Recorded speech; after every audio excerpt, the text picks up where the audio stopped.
person buried in the garden. What? After taking a moment to comprehend, I reflexively covered my daughter's mouth. Of all things, she had to speak up in a situation like this. Today was a joyous day, celebrating the new house. If my daughter said something out of line and embarrassed Ruby, I had no idea what she might do to her. My brother's words echoed in my head. Ruby has a temper. For a moment, I thought it was all over, but somehow, I managed to smooth things over. Later, we enjoyed a pleasant time, and I began preparing to head home with my parents.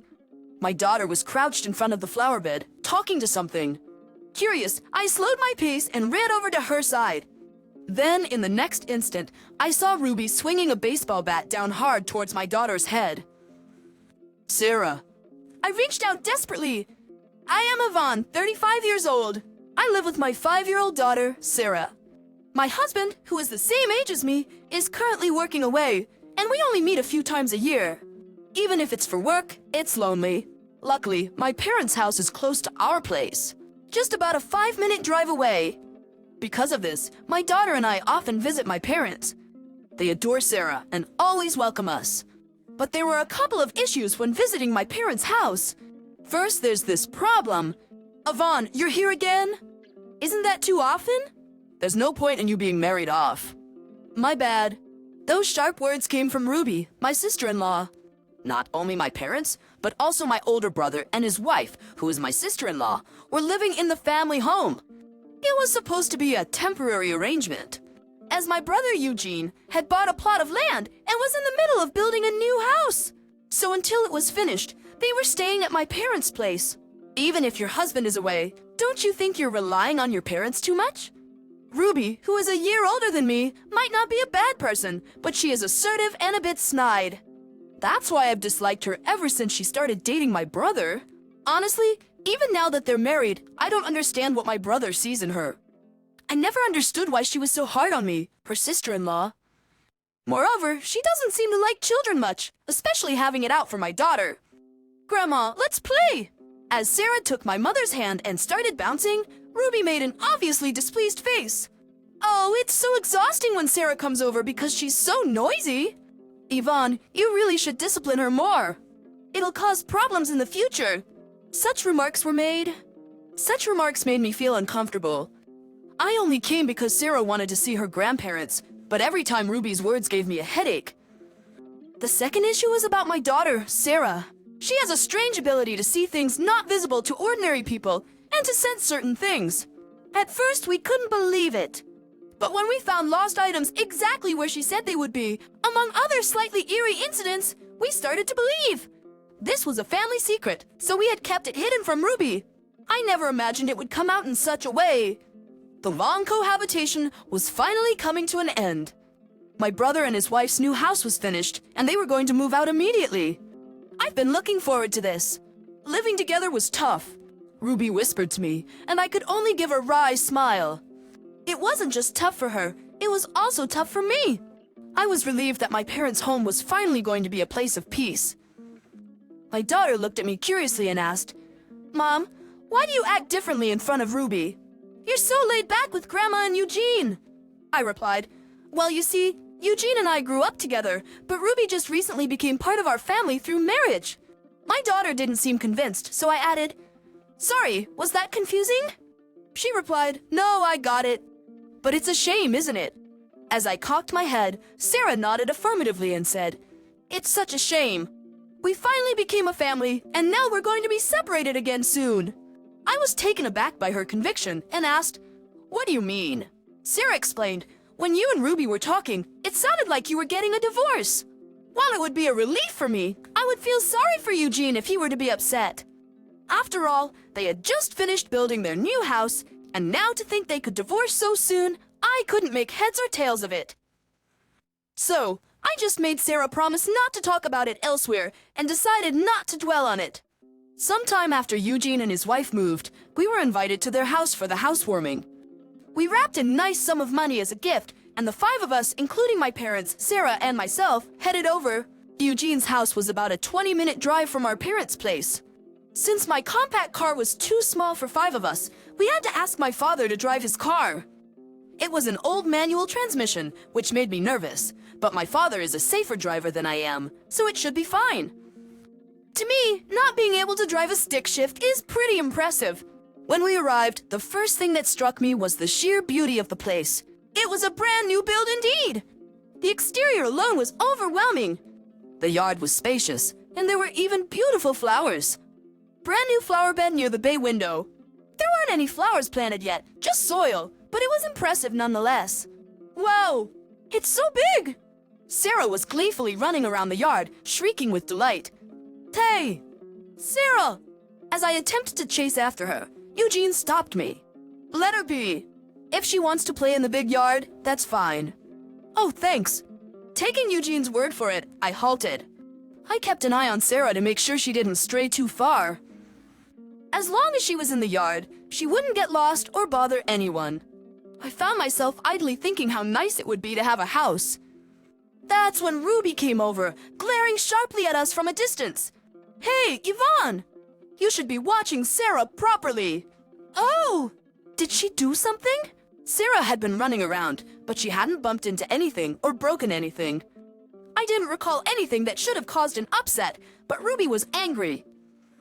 Do you normally let kids run wild at someone's housewarming? Don't you think it's bothersome? My apologies. Eugene said it was okay, so I just went with it. That's just Eugene being too nice to say anything. Don't take it to heart. I couldn't afford to upset Ruby any further. I had seen Eugene getting tossed around by Ruby's tantrums many times before. Sorry about that. I'll make sure she behaves. I went after Sarah, who had just darted past. Sarah!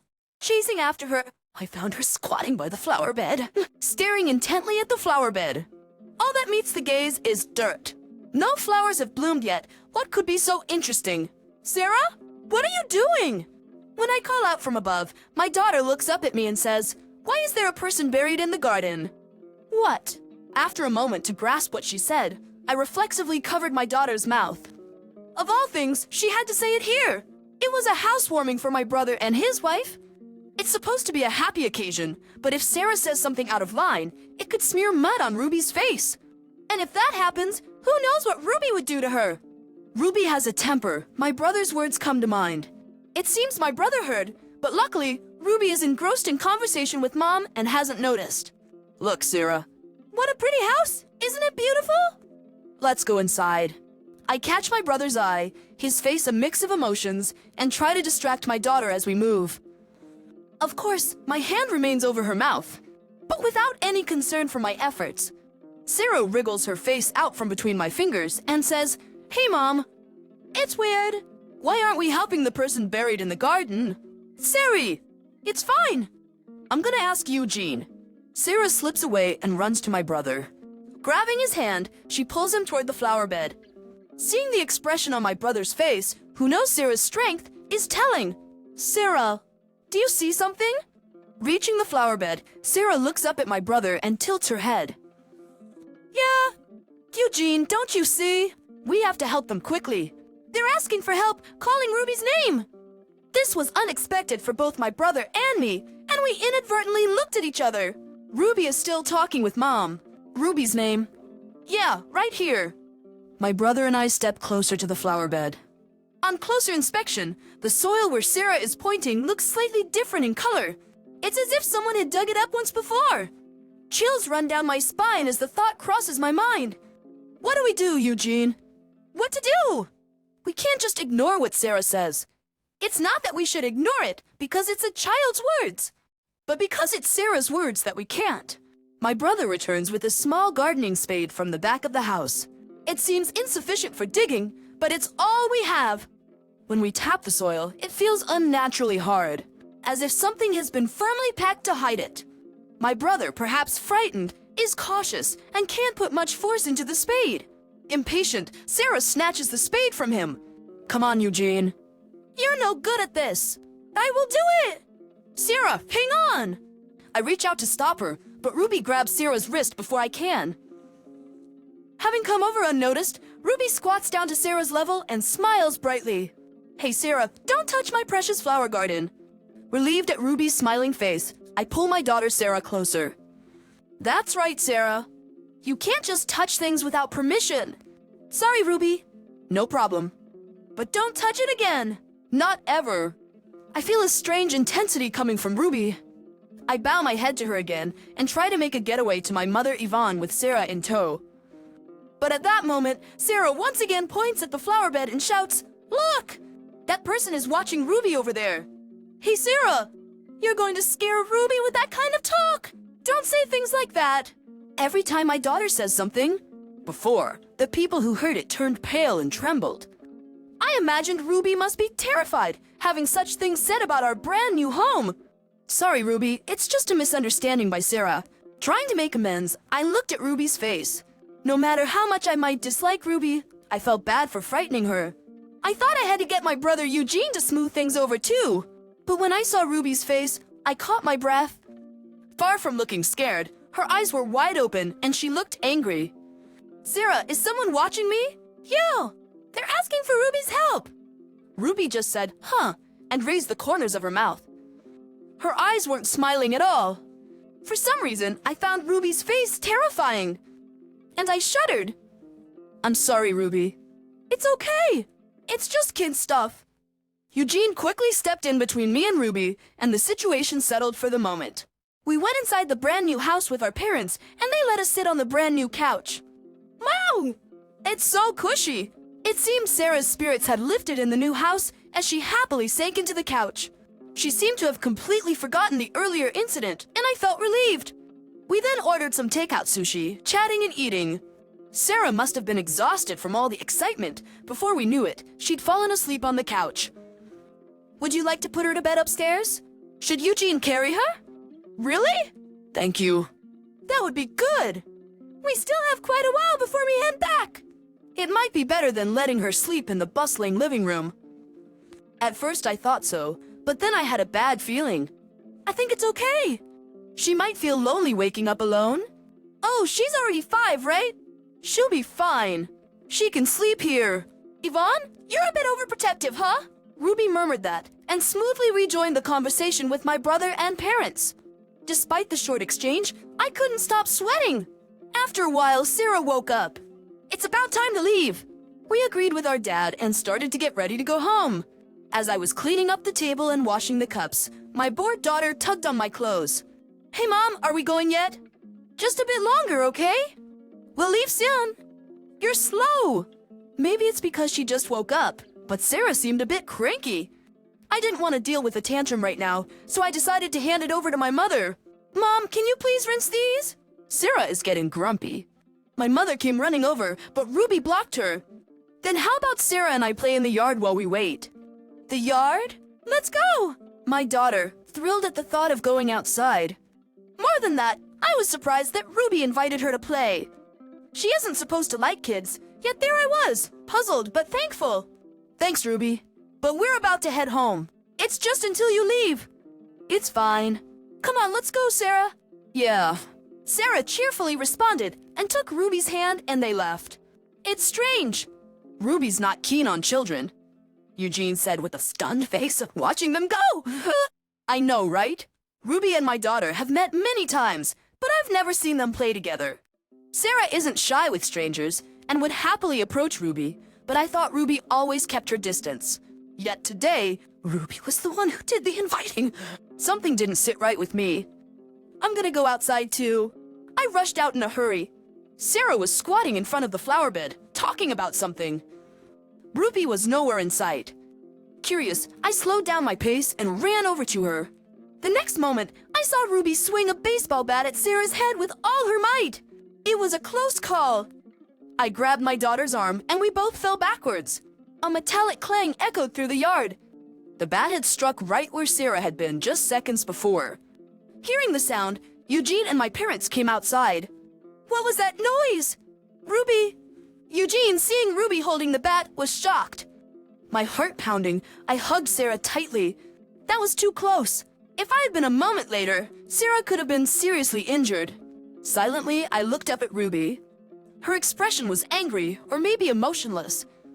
What happened? Eugene asked, suspicious.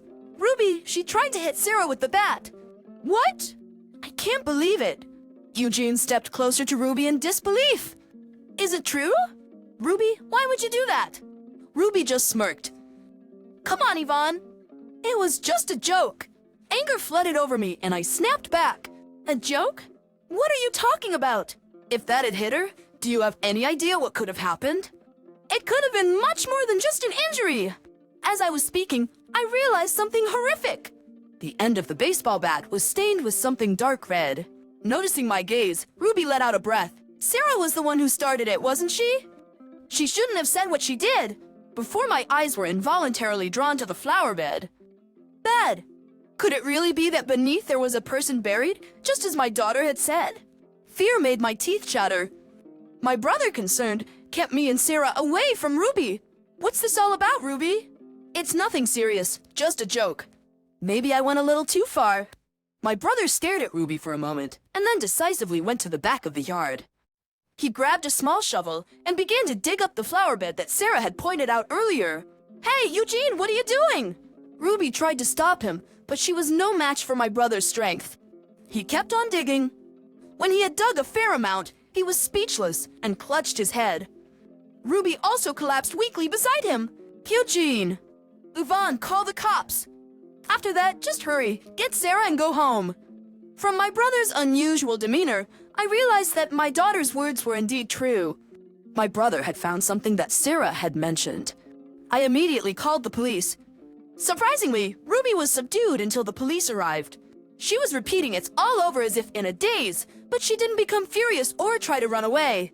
After the police arrived, I decided to stay with my brother while leaving my daughter with my parents. My mother was too scared to accompany him.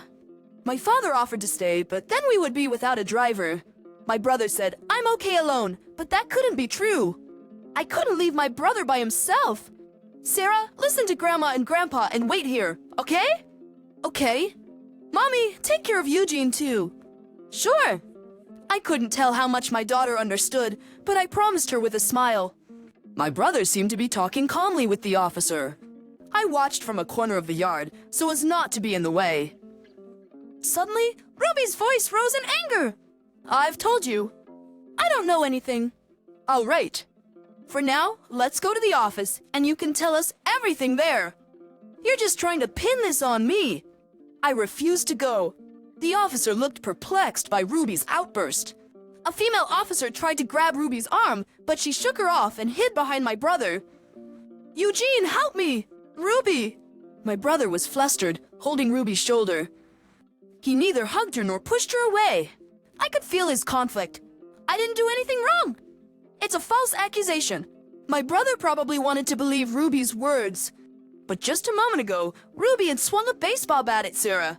Probably because if what was buried was revealed, she'd have trouble sealing the deal.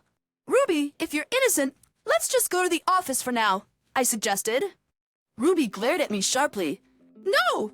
What if the cops force a confession out of me? Tell that to Eugene. Well, that's my brother is probably still half in doubt. He just can't seem to turn Ruby away. But in reality, it was buried. Just by chance, right? It just happened to be someone buried there. We just unluckily bought this place. It's none of our business. Hearing Ruby's words, I grabbed my brother's arm and involuntarily pulled him towards me. Ruby, how do you know about this? What? Because Sarah told us. I shook my head slightly. Sarah only said there was a person there. She didn't mention any gender or age. Ruby's mouth fell open in a small O, and her face turned pale. We hadn't been told by the police what had been buried yet, so the only person who would know was the one who buried it. But just when I'm about to finally be happy, he had to come and ruin everything. All I wanted was to live a peaceful life with Eugene. Ruby looked up at my brother pleadingly. My brother, holding Ruby's shoulders, shook his head in anguish. I'm sorry, but this is just too much to handle. But you said you loved me. I'm sorry. Ruby was trembling. It was so close. I was so close to living as a classy homemaker in our new home. Her hysterical screaming was frightening. Ruby was then taken away by the police. All I could do was silently stroke my brother's back as he shook with sobs. Later, we got a shocking call from the police. The person buried was Ruby's cheating partner. They had been involved for years, and he had provided financial support. When he learned of Ruby's upcoming marriage, he tried to interfere. Give me back all the money I've spent on you, or I'll tell your husband everything. That's what he threatened. In a panic and not wanting to be exposed, Ruby acted rashly. The flower bed had just been refilled with soft soil, making it an easy place to bury something. Ruby must have thought it safer to keep the body within sight, rather than risking discovery in the mountains. Naturally, Ruby was arrested. My brother debated waiting for her to reform, but ultimately, they divorced. He couldn't forgive her for almost harming Sarah as well. He was devastated for a while, but slowly began to return to his old self. Unfortunately, he decided to sell the new house, but it was hard to sell due to its history. He kept thanking his daughter. If Sarah hadn't noticed, who knows what would have happened? Ruby certainly wouldn't have confessed. My brother joked self-deprecatingly about his poor judgment in women. Now, he has moved back into our parents' house. I visit every weekend, and they seem to be getting along well. This time, it was all thanks to Sarah's sharp eye, but we had enough. So, we made a pact not to talk about seeing anything or anyone around others. She promised cheerfully, but as a parent, I hope her peculiar ability fades over time. Get out of here by today, you old hag. By today. And get rid of all your stuff. It's just in the way around the house. Karen made a shooing gesture. As I was getting annoyed, Mike cut in. Listen, don't leave a single piece of trash behind. That was the last straw for me. Sign, I muttered in response. Okay. Then I turned my back on the two of them. If you get caught cheating, you normally apologize, right? Why are they being so defiant about it? And they're telling me to leave because they want to live together. That's just ridiculous. They keep saying things that suit them, but do they not think I have incriminating evidence against them? Well, if that's the case, I don't mind. They should enjoy themselves while they can. I'll just continue preparing my revenge. I smirked to myself as I headed to my room. My name is Michelle Ogden. I've been married to my husband, Mike, for nearly 20 years. At 48, I work from home in design, and Mike, 2 years my senior, is thriving as a systems engineer. Our son Nick was born right after we got married and is now 19 years old and a respectable college student. You might imagine a happy family hearing this, but in reality, it's not the case. Lately, I've been suspicious of Mike's behavior. On weekends, he sneaks out of the house. Even on weekdays, he comes home pretty late. And when he's at home, he never answers the phone in front of me. It's clear as day that he's cheating. If he's cheating, I guess divorce is the only option. Lately, I find myself thinking this more and more. Looking back, Mike's attitude changed a few years ago. It was when Nick was in middle school and our expenses started to pile up. Despite this, Mike's salary was gradually decreasing. When I asked why, Mike said, "The economy's bad and the company's struggling." There wasn't much I could do. I cut back on our living expenses, but that wasn't enough. So I thought about getting a job and discussed it with Mike. You know, I'm thinking of getting a part-time job. Huh? We're short on cash? There are Nick's tutoring fees. Nick's tutoring fees were too high. I confided in Mike about our financial struggles. Then suddenly he became angry. It's because you're wasting money. I was taken aback by Mike's behavior. Sure, we had argued a few times before, but this was completely different from anything I had experienced with him. Even though I sensed something was off, I retorted, "I don't waste money." "So, you're just a loser, huh?" Everyone's so incompetent. He continued to complain about how everyone at his company couldn't do their jobs right. He even had to help with sales, he grumbled. In the end, I gave up on discussing the matter with him. Then, a former colleague from the company I worked at before our marriage, who had recently started her own business, contacted me asking for help. It had been over a decade since I left that job when I got married. There was a bit of a gap, but I couldn't miss this opportunity. I eagerly accepted her offer. That's how I started working from home in design. Of course I told Mike about it, but he just said okay and didn't seem very interested. He barely listened to what I had to say. Nevertheless, I had officially informed him. I continued my work with pride. Then, on a certain weekday, while I was working, Nick unexpectedly came home. "I'm home." "What's up? Why are you home at this time?" "It was just past noon." At that time, Nick was in middle school. He should have had classes until the evening and then club activities. There was no way he should be home at this hour. Didn't I tell you today's the start of midterms? I suddenly remembered. Looking at the calendar, it indeed had tests written on it. I forgot. I'll get lunch ready right away. I hurried to prepare Nick's lunch. Then, from behind, Nick asked, "Mom, were you working?" "Huh? Your laptop is out, and there were all these documents. Nick was pointing at my work documents and laptop I had left on the living room table. Oh, sorry. I'll clean it up right away. No, it's okay, you can do it later. But there's something I want to talk to you about. Nick ran to his room and soon returned with his tablet. I'm making a game. I want to be an engineer like Dad. Nick showed me the game he had been creating on his tablet. That's amazing. I want to go to a vocational school. Do you think Dad would agree? If you show him this, I'm sure he'll support you. I wholeheartedly supported Nick, but our hopes were soon shattered. When Mike saw Nick's game, he harshly criticized it. This is a joke, right? But now it's totally useless. I could make this in 10 minutes. Mike laughed mockingly. I was furious at his reaction. To a systems engineer like Mike, Nick's game might seem like child's play. Offering professional advice is one thing, but mocking it is unacceptable. As I was about to complain, Mike continued to Nick. If you have time to play around like this, you should be studying more. Think before you speak. When I interjected, Mike got annoyed. What? You have a problem with my parenting? Yes, I do. You should respect our son's independence more. But usually it's the wife's job to educate the kids. If you did your job right, we wouldn't be having this issue. Mike raised his voice. I clammed up in the moment. It was useless arguing with him. I had to help Nick myself. In the end, I just listened to Mike's complaints in silence. I waited for his anger to subside. The next day, when Mike was not around, I said to Nick, Nick, I'll buy you a computer for your game development studies. Really? Yes. If your dad says anything, I'll say it's for my work. With this, I bought an expensive desktop computer for Nick, paying for it myself. Mike looked skeptical, but I asserted it was for my work. This incident gradually strained the relationship between Mike and me.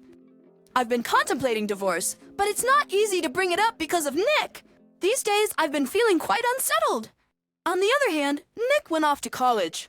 He said he wanted to study his specialty in college and thought his dad wouldn't object. Nick had grown up to be quite clever. Maybe I can manage even if we get divorced. As I was thinking this, Nick came home from college one day. Mom, listen! What's up, Nick? I stopped my work and looked up. Nick's face was noticeably pale. I felt anxious about what might have happened. Finally, Nick hesitantly began to speak. I saw Dad cheating. Dad's cheating? When I asked for clarification, Nick elaborated. Nick's story went like this. He was heading to a lecture at college earlier, but then a friend informed him the class was canceled. So they decided to hang out downtown. That's when he saw Mike walking arm in arm with a young woman. Nick pretended not to notice because his friends were there, but he couldn't bear it and came home. I'm sorry. If it weren't for my friends, I would have confronted him on the spot.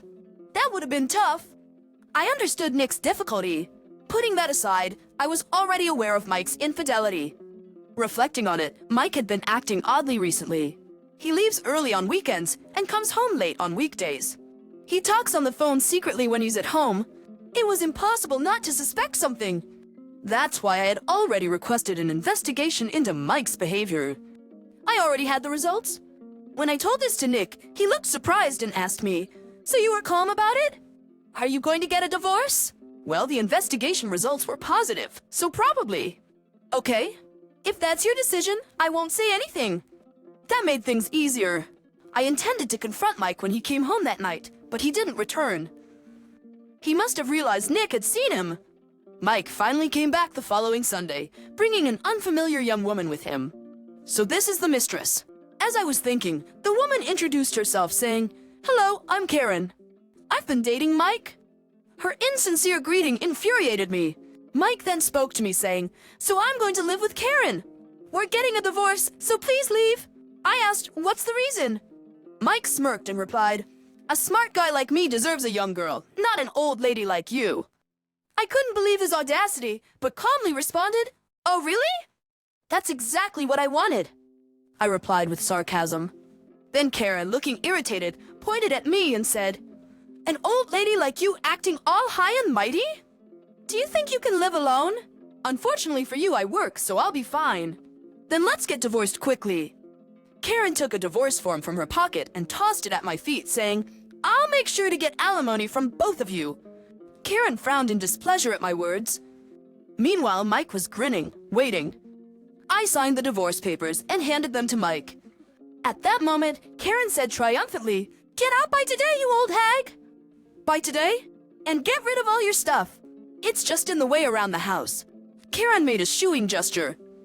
As I grew angry, Mike cut in, saying, "Make sure not to leave a single piece of trash behind." That was the final straw. I sighed and muttered in response, "Okay."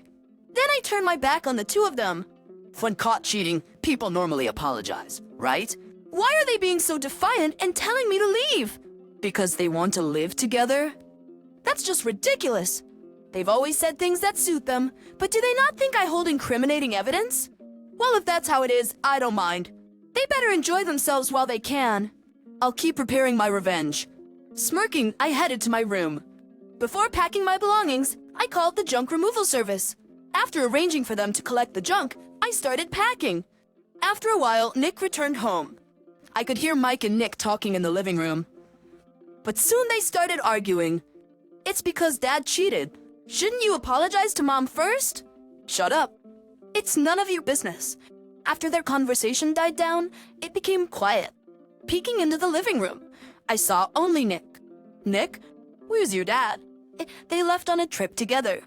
They're ridiculous. Nick stamped his foot. I felt relieved. With Mike gone, I could do as I pleased. Now was my chance for revenge. I smiled at Nick and said, "Nick, I'm divorcing and moving out. Will you come with me?" "Of course." Then start preparing for the move. And also, I shared a plan with Nick. Hearing it, he willingly started packing. Soon, the junk removal guys arrived. I led them inside the house. Dispose of everything in these 2 rooms. The furniture and appliances. Everything? Even the new stuff. Yes, I'll buy new ones after moving. I asked them to dispose of the furniture and appliances in my room and Nick's, but not in the living room. Those were shared property with Mike. I didn't want to deal with complaints for disposing of them without permission. Exit Stallion. Anyway, I had them dispose of my things and those I bought. He'll regret it. Later that evening, I left the house. I entrusted my belongings to a moving company. I hadn't decided where to move yet, so I asked them to keep my stuff for a while. Nick and I moved to a nearby hotel. We planned to stay there temporarily. A few days later, during breakfast, Mike called, "Hello, what's up?" "What do you mean, what's up? Did you really throw away the furniture and appliances?" "Fun, of course. It was your idea, wasn't it?" As I snapped back, Mike suddenly became tongue-tied, mumbling something indistinct. Easy, I scolded him. "You said to throw them away. Don't complain now." "Well, that's true. But basically, he sounded hesitant. Of course he needed that thing. I knew what Mike was talking about. I knew what Mike was searching for and had deliberately said everything was disposed of. As I thought this, Mike started to grovel. "Which company did you use for disposal?" "Why does that matter?" "Well, I'm looking for something." I smirked to myself thinking, just as I suspected. Then I asked him, feigning innocence, "Been looking for something? Cheers of the fridge, washing machine, and TV are all there, aren't they? Your stuff is untouched." "No, not that. It's about a computer." Just as I thought, Mike was looking for the computer I bought for Nick. I hinted at it. "Chilly computer? I bought that for Nick. It's mine too, so I plan to dispose of it." "You haven't disposed of it yet." His voice suddenly rose. Caught in my trap, I continued, "Yes, I thought selling it on a marketplace app would be better. Please, give me back that computer." I'm pressed. "It's mine. Why should I give it back?" Mick was speechless. But this wasn't satisfying enough for revenge, so I made a proposition. "How about this? Will you buy it from me?" "Buy it?" "Yes, I was planning to sell it anyway, so I'll sell it to you."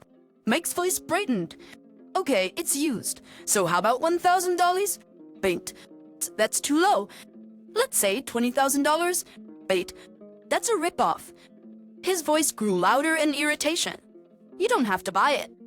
Why do you want to use computer anyway?" When I asked, Mick began to panic. "Well, that's just it.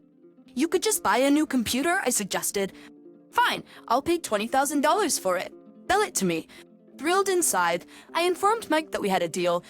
Later, Mike insisted on receiving the computer immediately, but I had left it with the movers. So I told him he'd have to wait until I settled into my new place. Despite his complaints, Mike reluctantly agreed. A few days later, I finally found a new place. With Nick's help, I moved into my new home. Right after that, Mike transferred the payment for the computer. I handed the money to Nick. Nick, use this money to start living on your own, I said, seeing it as a perfect opportunity. Nick began living alone in an apartment near his college. I eventually sent the computer to Mike's house, but I removed the external disk first. Then I sent that disk to Mike's company, along with a letter to his boss. Soon after, I received a call from Mike's boss and was asked to visit his company on a specified day. At Mike's company, I announced my name at the reception and waited. A man slightly older than me appeared.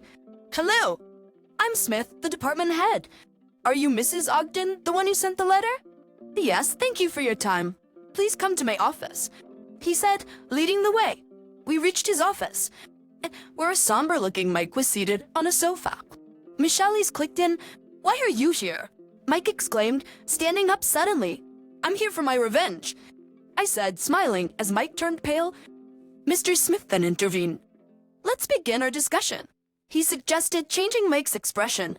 Mike sat down, sweating, as Mr. Smith placed the external disk I sent on the table. "First, I'd like to ask you, Mr. Ogden, what's this about?" Mr. Smith asked, placing the external disk of the computer on the table. It was the one I had sent to him. Meanwhile, Mike quickly averted his gaze. "I don't know what this is about, but this was sent by your ex-wife. Moreover, it contains our company's client data." Mr. Smith gave Mike a stern look. Mike began to stammer out an excuse. "It must have gotten mixed in by accident. Our company strictly prohibits taking client data off-site. That's a mistake. Mike should just tell the truth." I was inwardly laughing. This was a little before Mike and I got divorced. He had been acting strangely. One day, when I returned from shopping, Mike was inexplicably sitting in front of Nick's computer, in the living room. Of course, the pretense was that I used it, but there was no reason for Mike to use it, since he had his own computer in his room.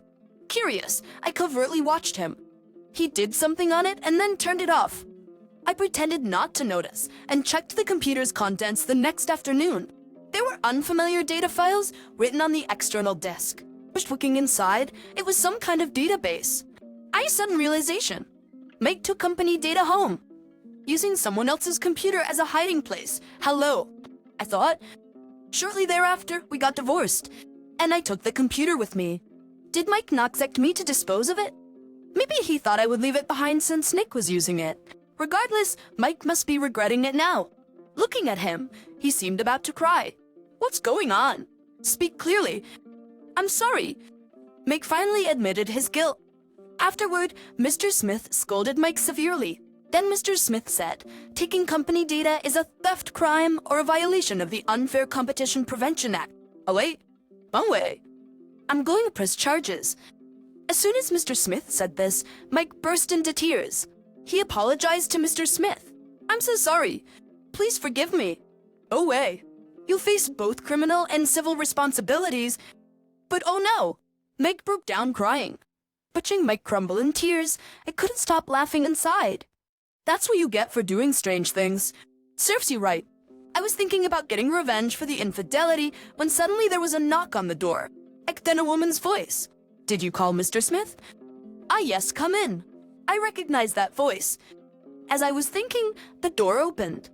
"Excuse me, boss," I exclaimed as the woman entered. At the same time, she looked at me. Then she shouted, "Why are you here?" It was Karen who raised her voice. "Oh, it's complicated." "Shut up. This is no place for an old lady like you." She then quickly covered her mouth, noticing Mr. Smith's red face.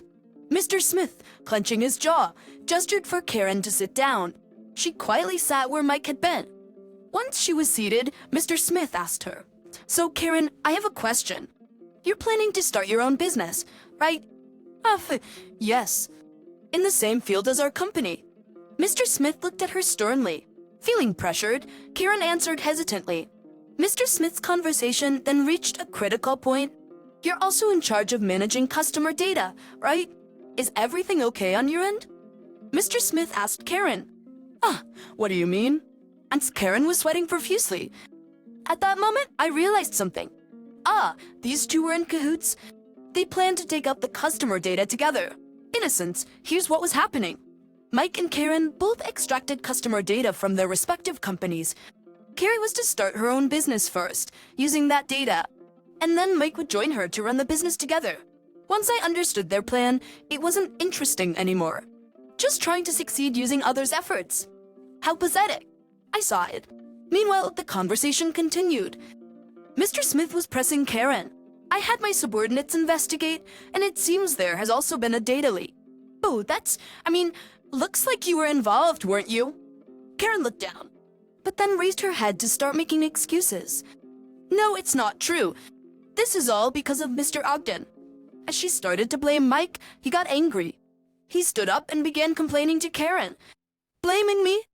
You are the one who started this. I don't know anything about that. You did this on your own. Bans. You said you wanted to marry me. I was disgusted by their petty excuses. I took out a document from my bag, placed it on the table, and addressed Mike and Karen, who were bickering. This is the result of your affair investigation. By the way, your girlfriend here has another boyfriend. Mike hurriedly grabbed the document on the table, which included a photo of Karen holding hands with another man. Karen, what's this about? That's none of your business. Shut up. Argue you tricked me. Mike raised his voice. I couldn't help but comment on their ugly scene. Younger men are obviously better than old guys like you. Mike suddenly became quiet, perhaps recalling what he had said to me earlier. Well, anyway, you both have to take responsibility, Mr. Smith interjected. Wait a minute. This is a crime. Save your excuses for the police station. With Mr. Smith's stern words, Karen was left speechless. Afterward, the company pressed charges against Mike and Karen. They were soon arrested for theft and other charges. Additionally, the company filed a civil lawsuit for damages against them. Naturally, Karen's plan to start her own business was ruined. Her boyfriend apparently left her too. Now, both charged with theft and violations of the Unfair Competition Prevention Act, they're busy making excuses in court. But I doubt their excuses will hold up. The outcome of the trial will be interesting to watch. Even if they end up with a fine, I doubt they're able to pay it. I'm glad I got my alimony before all this happened. Meanwhile, I'm enjoying living alone. My design work is going well and my income is stable. It seems Nick has a girlfriend now, and I'm looking forward to many exciting things. Maybe I'll have grandchildren causing a ruckus soon, but for now, I'm enjoying the quiet life. Mom said when we were engaged, but as soon as we got married, he completely changed. He and his son, Mike, started hurling verbal abuse at me every day. On top of that, he took control of our finances, skimping on household expenses. He would complain about every meal I cooked, even though he asked me to make them. I declared divorce to Tom and left the house. Then one day, I ran into Mike by chance. Hey, I heard you're on welfare now, he said. I was taken aback. You must be mistaking me for someone else. He smirked. Come on, don't try to pretend. Mike twisted his mouth into a sneer. Listen, you and I are done. Don't come crying to me about being broke, because I'm not lending you a dime. Eximpoist, remember that? Before I could retort, he had vanished into the crowd. Humming the stairs of Passersby, I hung my head and shook my shoulders. I couldn't help but laugh.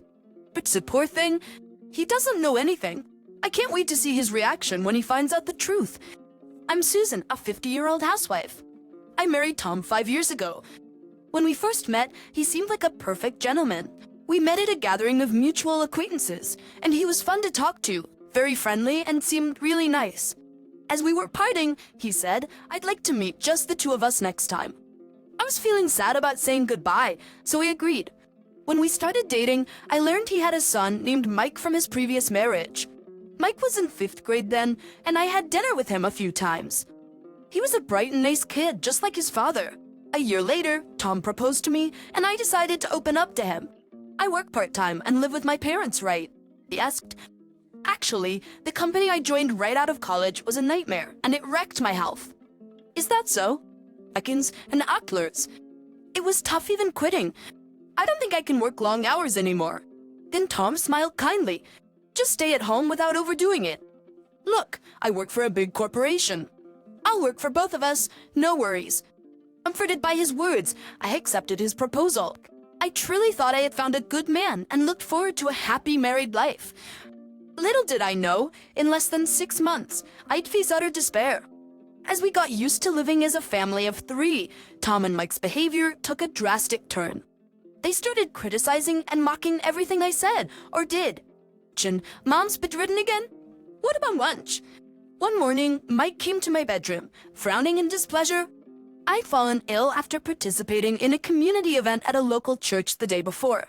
It was an unseasonably hot day, and I wasn't feeling well, so I had asked Tom to help. But he refused with an annoyed look. Must be nice to be a stay-at-home mom. You can slack off all year. It's my rare day off, let me rest. I understand. Pushing myself to attend had resulted in being unable to get up the next morning. I'm sorry, Mike. I couldn't prepare your lunch, so please buy something from Walmart. As I handed him the money, Mike grumbled discontentedly. Mom, can't you at least make a decent lunch? You're always taking shortcuts with frozen food or leftovers from dinner. His words stung me deeply. Don't blame your mom, Mike. Tom chimed in, passing by in the hallway with a half smirk. With the effort she's saving on lunch, I bet dinner's going to be extravagant. Ah, right. Should I expect something fancy like roast beef, or maybe crab and salmon roe shipped directly from Maine? I'm looking forward to it. As a full-time housewife, you've got plenty of time to spare for dinner, right? You're not sleeping all afternoon, I hope, and make sure to do the house cleaning thoroughly. No slacking off. Both of them chuckled at my exhausted state, threw out their unreasonable lines, and left. There's no way I can prepare such a luxurious meal.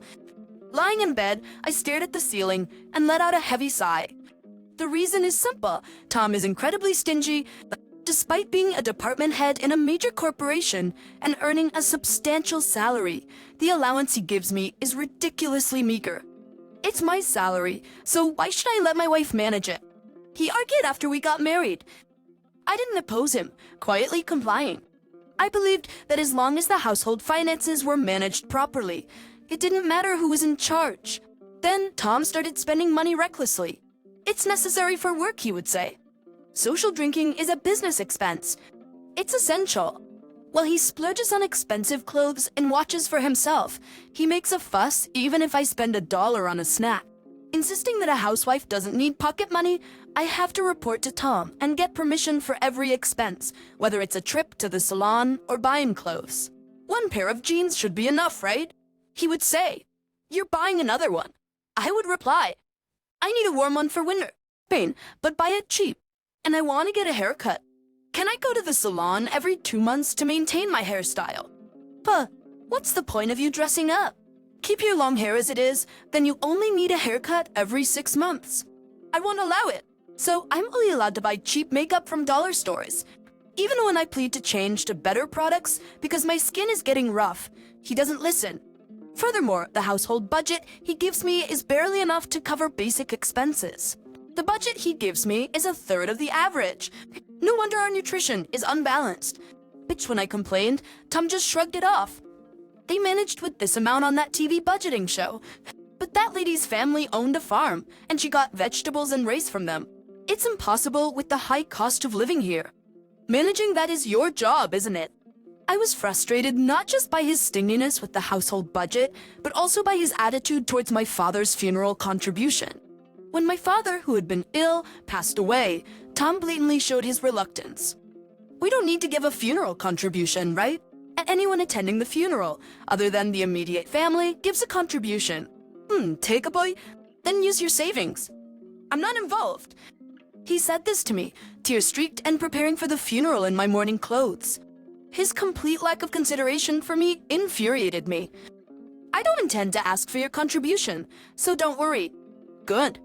But wait, do Mike and I really have to go? It's going to ruin our long weekend. Such a drag. Really, Dad? I was planning to play a new video game. Though they complained, I never doubted they would attend. However, when Tom and Mike finally showed up late, they didn't greet my mother or relatives. My exhausted mother didn't have the energy to criticize them, but my relatives were furious. What is Tom thinking? It's too cold-hearted for his father-in-law's funeral. And Mike, after receiving so many gifts and money from your father, I apologized profusely to my relatives, feeling my affection for them rapidly cooling.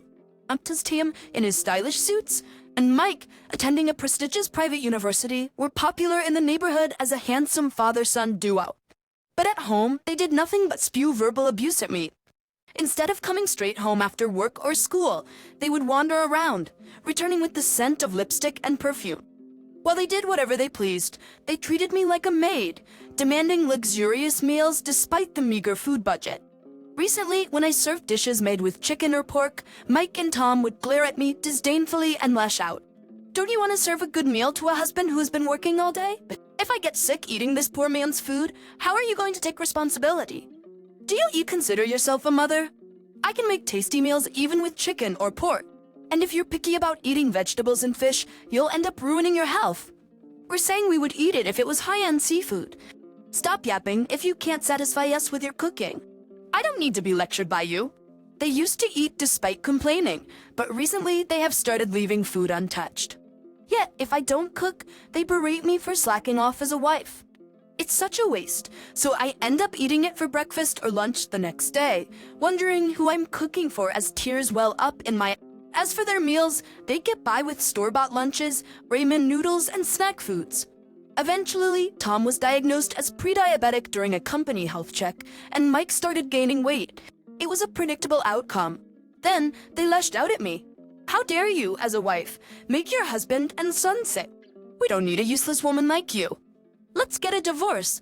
Then I'll leave. I agreed readily, which took them by surprise. Are you okay with that, being jobless? You've been living off me. How will you survive now? Don't worry about me. I'll sign the divorce papers later and send them to you. Just leave my stuff until the movers come to pick it up. Nobody's gonna take your junk. Tom sneered. You'll regret leaving a handsome, high-earning guy like me. You would find another kind husband who would let you be a housewife with 3 meals and naps. Right. You've been living in luxury off Dad's money. You'll struggle now. While I packed my clothes in a suitcase, Tom and Mike kept ranting. I envied how highly Tom thought of himself. During our dating days, this overconfidence seemed shining and confident. You're going back to your mom's, right? Say hi to her living on her pension. You two will be living the poor life. Hey, Mike, I bet they'll end up on welfare. Tom's prediction made Mike laugh out loud. You already reek of poverty. Combined with Grandma, they'll be the ultimate pair. The recent funeral was so stingy, it felt like poverty was seeping in. I thought the same. Call it a family funeral or a poor man's funeral. I want a grand event, Mike. Got it, Dad. But for us, poverty is like a different world, with Dad in a major corporation and me at a prestigious university. I was boiling with anger at their audacity, but realized it was pointless to react and let it all slide. Returning home, I confided in my mom, who lowered her voice. I sensed something was off with Tom and Mike at the funeral, but I didn't want to intrude too much into my daughter's family. Plus, with your father's illness, I know you couldn't speak up. I'm sorry for suddenly showing up. It's fine. I've been lonely without someone to talk to. Why don't you stay here? Thanks, but once I get my job on track, I'm planning to move to an apartment. Well, I appreciated my mom's concern. Living together might make me too dependent. Living nearby and visiting occasionally seemed like the right balance. Tom and Mike mocked me for being jobless, but in reality, I had been working from home. It all started with my budget cooking blog. Receiving many positive comments, I boldly launched a cooking website, which quickly gained a readership and became popular online. Then an editor from a major publishing house approached me, and now I am slowly preparing to publish a cookbook. Thanks to this, I have been too busy to dwell on the divorce, and days flew by. One day, my phone rang incessantly. Pausing from stir-frying ingredients, I answered. Hello. Say, what's this about alimony? I sighed, expecting this topic. You and Mike hurled enough abuse at me, didn't you? Oh, never mind. As relief in his voice, Tom abruptly continued. I haven't cheated on you or anything. A peace way? Wait, did you record our verbal abuse? Your memory alone won't cut it. I've noted everything in a journal in detail.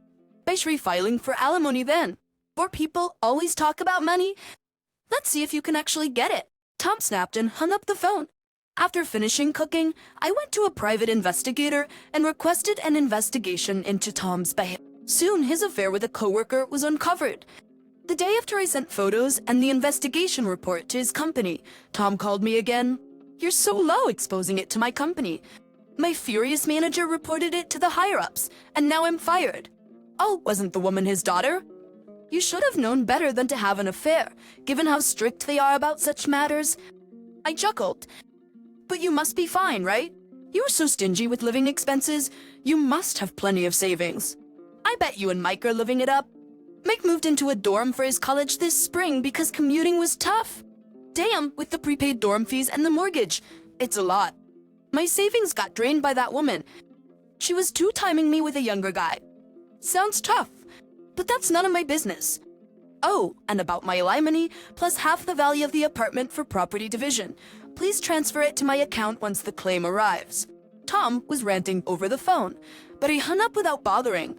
A few days later, while returning from shopping downtown, I bumped into Mike. Best in flashy fashion, with multiple piercings and blonde hair, he was noticeable from afar.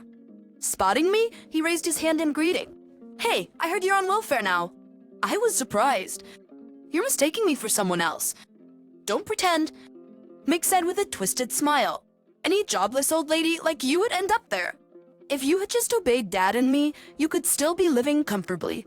It's pathetic, I retorted. Receiving welfare is a citizen's right. We could all need it someday due to illness or accidents. It's wrong to look down on it. Yeah. So, you're getting it too, huh? Ignoring his smirk, Mike pointed his finger at me.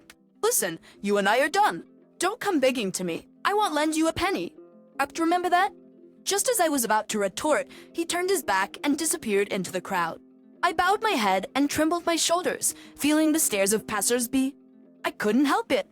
The situation was too absurd, and I couldn't suppress my laughter. Ortho for pigs, peopler. He knows nothing. I'm curious to see his reaction when he finds out the truth. A few days later, waking up, I found a ridiculous number of missed calls from Mike. Reluctantly calling back, he yelled furiously. You tricked me. What are you talking about? I heard from my cousin. You got 3 luxury condos from Grandpa's inheritance and are living comfortably. Hiding that during the divorce is low. And Betsy's patient and her prisoners. So why should I tell you? Or Tom? It's married property. You should have divided it with Dad. Too bad, it became mine after the divorce proceedings. So I can't give it to Tom.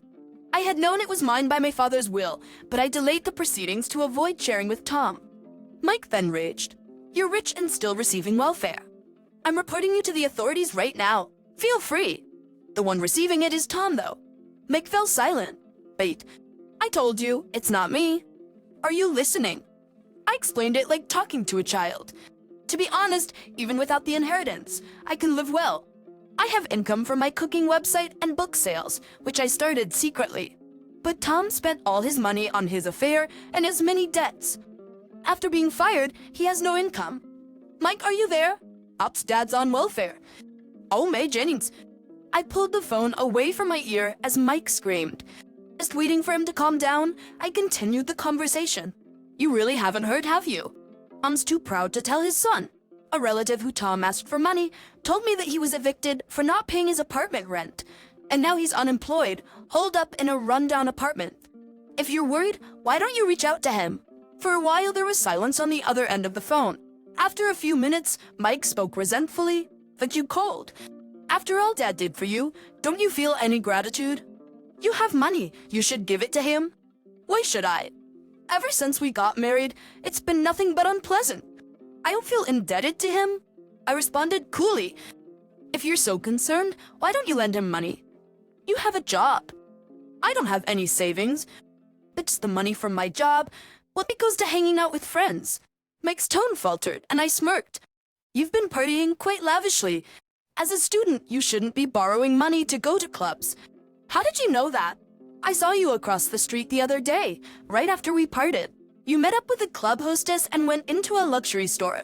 Plus, I found a club membership card at home. And using my credit card without permission is out of the question. Mike stumbled over his words, trembling. It's unfair. You got all those fancy condos from Grandpa and Dad, and I got nothing. This is discrimination. Okay. The bill for the credit card is coming soon, so make sure you pay it. The call ended before I finished speaking. I sighed and ended the call as well. I thought it was over, but a few months later, Tom and Mike showed up unannounced at my parents' house. When the doorbell rang persistently, I answered the intercom to find them there. Expecting they had come to borrow money, I let them into the house to avoid causing a scene outside. Actually, Tom and Mike's appearance had drastically changed from their once stylish looks to worn shirts and dirty pants. Their eyes lacked vitality, and they looked haggard. Yet they still had the energy to be sarcastic. Bitch upon entering the living room, Tom looked around and sneered. Same old shabby house. Why don't you sell those condos and rebuild this place? Do something nice for your mother living on a meager pension. This is the house of Dad's memories, so it's fine as is. More importantly, when are you two going to pay back the money? You're past the deadline? Tom lifted his chin and arrogantly proposed. Susan, I'll forgive you now. So let's remarry. But I exclaim, you started a cooking site, right? If you can handle the housework perfectly, I'll even let you work. So come back. Being kind enough to forgive a wife who abandoned her husband and child, Dad is generous. So Mom, why don't you live Dad again? It must be insecure for two women living alone. I was speechless. Then Rachel with stood up in me angry. Don't you dare mock me. How much more do you need to ridicule me before you're satisfied? I yelled, my anger erupting at Tom and Mike. After treating me like a housemaid, hurling abuse at me, and not giving me enough for living expenses, you now want me back because I inherited the condos? That's absurd. Jins, what you plan to abandon us? Rich people really are stingy. Knowing we're struggling for money, yet still demanding payment. You're heartless. You were poor just a while ago. Don't get too full of yourself. As we were arguing, my mother returned from shopping. Immediately, Tom and Mike started fawning over her. Please lend us some money. We'll probably pay it back. And isn't it unfair that only Susan got her dad's inheritance? Give me one of those condos too. Grandma, long time no see. How have you been? Please persuade Mom to remarry Dad. He doesn't want a divorce, but Mom's being stubborn. Being surprised by Tom and Mike's sudden flattery, my mother's expression changed after hearing their words. She put down her shopping bag on the refrigerator's floor and took a deep breath. So shameless, both of you. Hey, what do you mean? Learn some shame, she exclaimed loudly. And Mike were taken aback, understandably confused, as my mother usually spoke soft. She glared sharply at them and sternly said, I've heard everything about the divorce from Susan. How dare you show up here like this? Oh, come on. Susan's exaggerating. You should hear our side. Yeah, Grandma. Mom tends to lie quite a bit.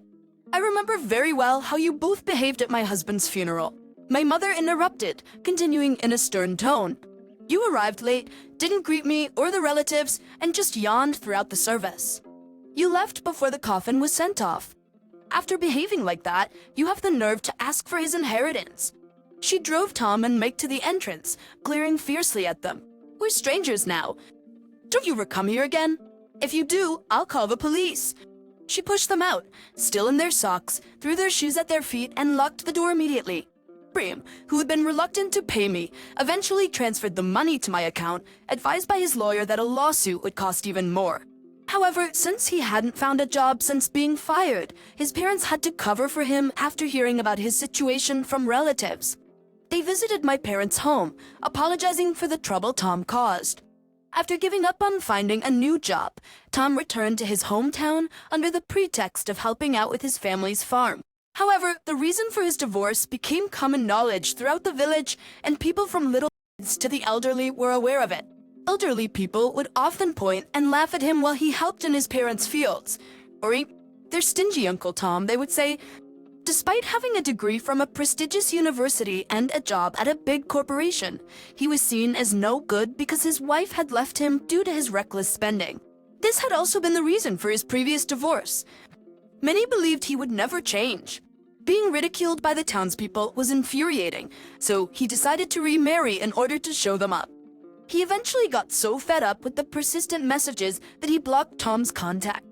Tom's affair partner had already dumped him, as it seemed that the end of his money also meant the end of their relationship. Emily, the narrator, had tracked down this affair partner using a private investigator and made sure they paid alimony properly. As for Mike, she made him reimburse the money he had recklessly spent using her credit card. Despite being enrolled in a prestigious university and on track to follow in his father's footsteps as an elite, Mike's constant skipping of classes to hang out with friends and girlfriends led to him dropping too many credits and being expelled. His loved ones were concerned, but Mike's arrogant comments out of sheer bravado caused everyone to turn their backs on him. This eventually led to a huge fight with Tom, who had said, "You're my son and you won't even help pay off my debts." Now, they are apparently estranged. Mike lives alone in his small apartment, making ends, meet with part-time jobs, unable to freely buy things, and having to cut down on living expenses. Despite having an income, he is subjected to daily sarcasm. However, Emily has moved on from this past drama and feels refreshed. Her cooking website is doing well, and she is about to publish a book. She has even moved to the top floor of a high-rise condo, which is part of her father's inheritance. Her mother is still healthy, but at 73 years old, Emily wants to be close to her childhood home in case anything happens. She is planning a surprise spa trip for her upcoming birthday. Despite her failed marriage, Emily wants to maintain a good relationship with her mother. She introduces herself as a regular 26-year-old office worker with average looks, intelligence, and personality, but with a strong will. This is how she introduced herself at the group date organized by some women from the department next to hers, with guys from a slightly larger company. Originally supposed to be 4-on-4, Emily was invited to even out the numbers when someone dropped out. She may not be stunningly beautiful, but she is not ugly enough to kill the mood either. She is just good enough at reading the room for a group date. Currently single, Emily did not expect to find someone special at this event. The venue was a casual Italian restaurant, so she joined with her appetite as the priority. As soon as the date started, it was clear that the other 3 women were also there for the food. 3 women were targeting 2 guys who were tall and somewhat resembled Korean pop stars. The other 2 men were a plain-looking guy with glasses and a big muscular guy. The muscular man sitting in front of me introduced himself as Ryan. I could tell from his well-developed pectorals and biceps, even under his shirt and his thick beard. He was totally my type. You see? I've always liked strong, muscular men, not the slender, handsome types. Like rugby players, for example. Perfect. He doesn't have to ride on a white horse. In fact, I'd prefer a man who could carry the horse himself. That's also why I'm often invited to these dates. My tastes rarely overlap with the other women. Wow, impressive muscles. Do you play any sports? I started the conversation. I used to play rugby in college. Now it's mostly just gym workouts. Bingo. Without to myself, Ryan, like me, joined the date focusing more on food. He didn't actively engage in conversation with the women and just enjoyed the delicious food. I admired the way he ate. You're Emily, right? Ryan joined in the conversation. Do you play any sports? Can you tell? I'm also into working out. Ah, I thought so. You're in great shape, Ryan said with a bright laugh. His laugh and voice were just my type. We hit it off, talking about working out, our gyms, and muscles. The other participants seemed a bit taken aback, but we didn't mind. Ryan and I exchanged numbers and agreed to work out together sometime. It seems that the only couple who got together at the mixer that day was Ryan and me. Ryan is a year older than me, at 27. He's quite tall and muscular, standing at 6 feet 1 inch and weighing 198 pounds, while I'm 5 feet 5 inches and weigh 125 pounds. Many tall men prefer petite and delicate women, but Ryan wasn't like that. He seemed genuinely happy that we shared a passion for working out. In this way, Ryan and I, who met under such circumstances, not only went on workout dates, but also went to movies and had meals together, just like any other couple. We got to the point where we'd casually talk about things like, you know, when I get married, I want to have a workout machine in the living room. And I'd reply, then we'll need to rent a place with a spacious living room. When I introduced Ryan to my family, they instantly liked him. His charm and thoughtfulness made it seem like our wedding was just around the corner.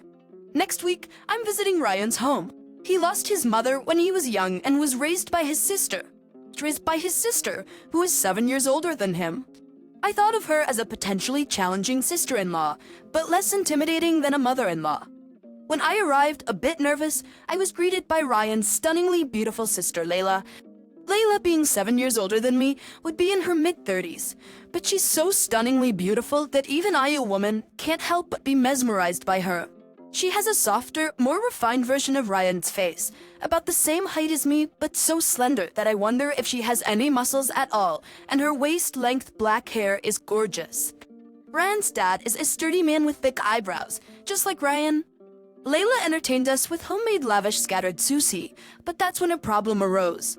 I'm allergic to shellfish, Sorry, Layla. I'm allergic to crabs and shrimp. I won't have a severe reaction unless I eat a lot, but I definitely can't eat the generous amount of shrimp and crab on top of the sushi. Huh, Septitine? Didn't I tell you, sis? Ryan knew about my allergies since we've had several dining dates.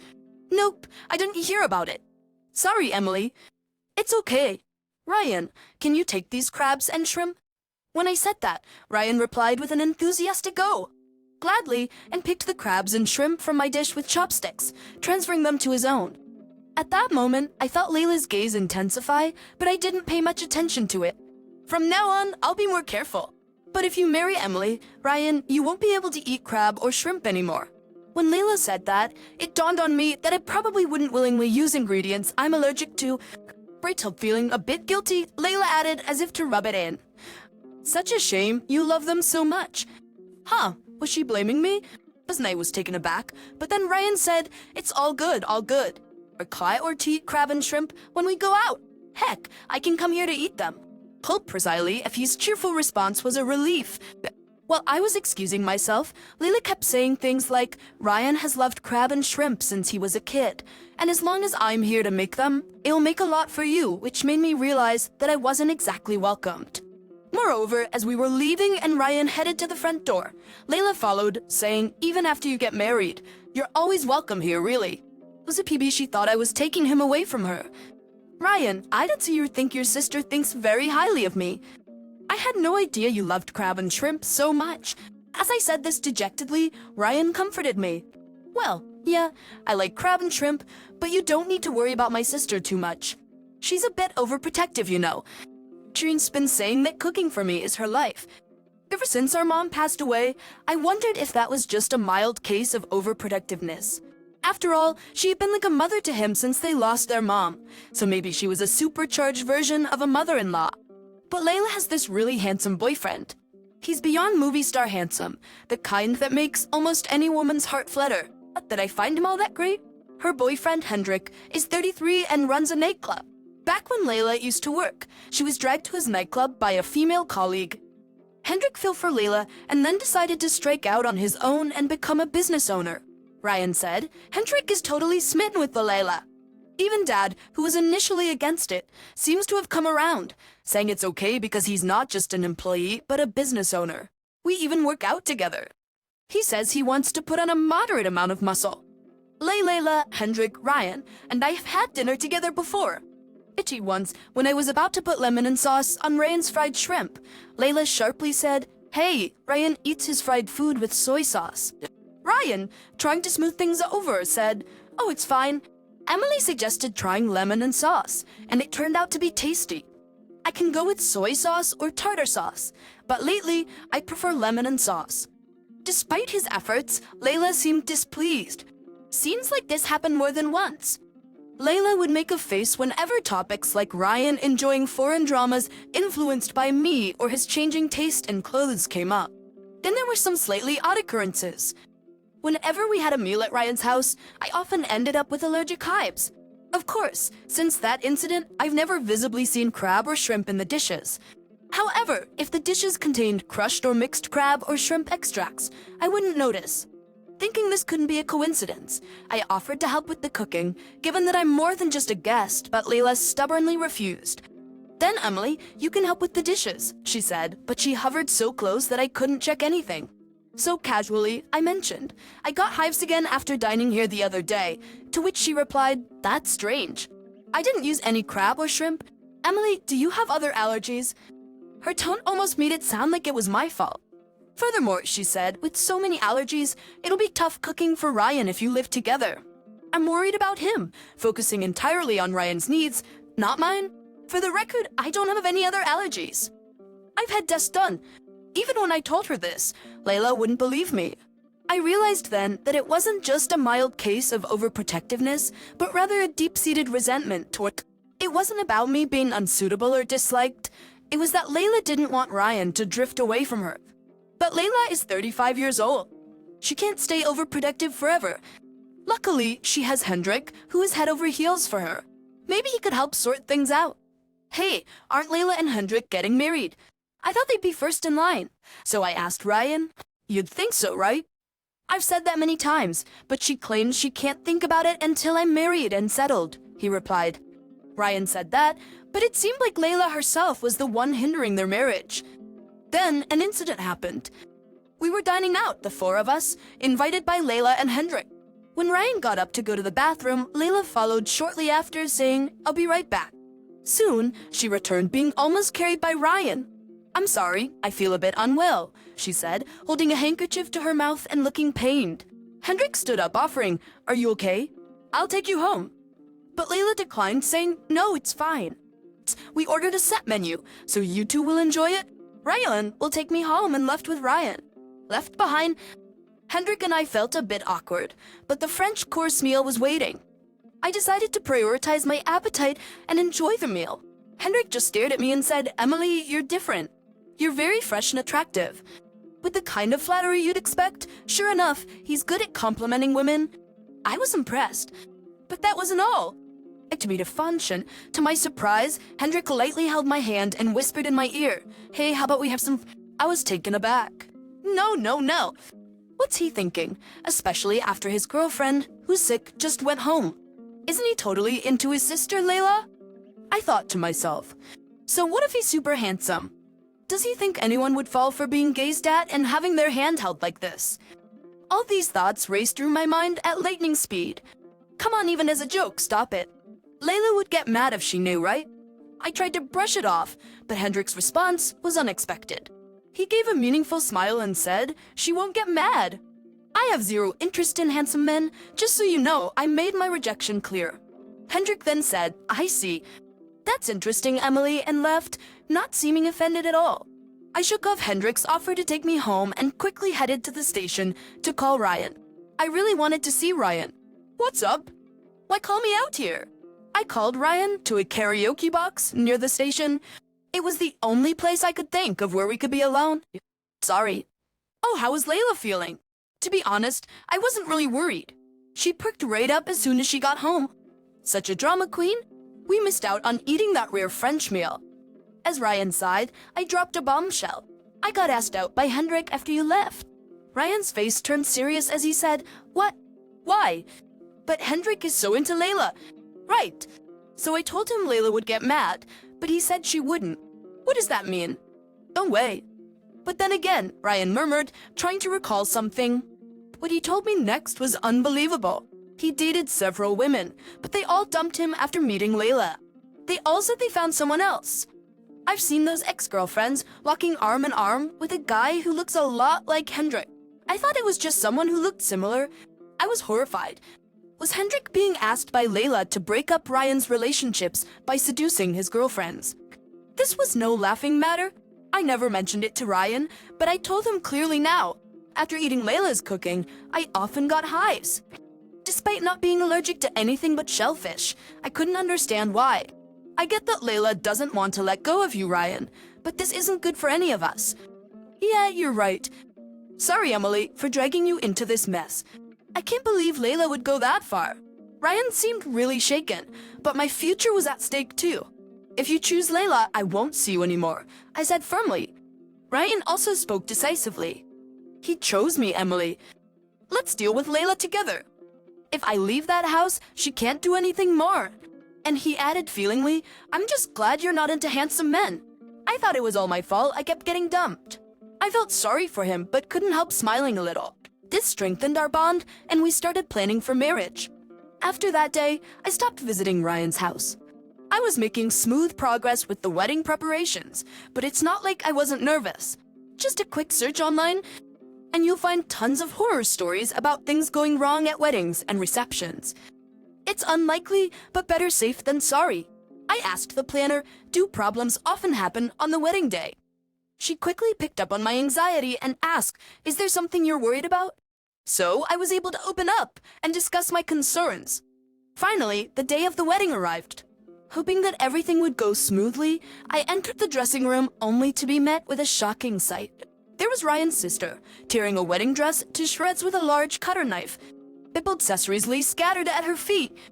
At her feet, I had anticipated some interference like spilling water or coffee on the dress. But cutting it with a cutter? I hadn't expected that.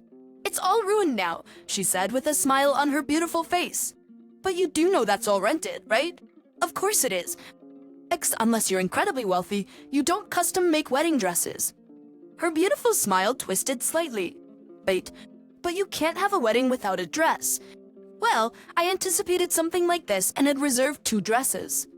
I prefer the other dress, but it can't be helped, I said as calmly as I could. Then Ryan knocked and entered the dressing room. He grasped the situation immediately and stammered, "Sister, what have you done?" The planner with us said those dresses and accessories belong to our venue. Should I report this as property damage? I'll pay for everything. I don't want to make a criminal out of a family member on my wedding day, Ryan said. Hearing the word criminal from Ryan's mouth, his sister finally seemed to grasp the situation, screaming, I'm just opposed to this marriage. Unfortunately, we're already legally married.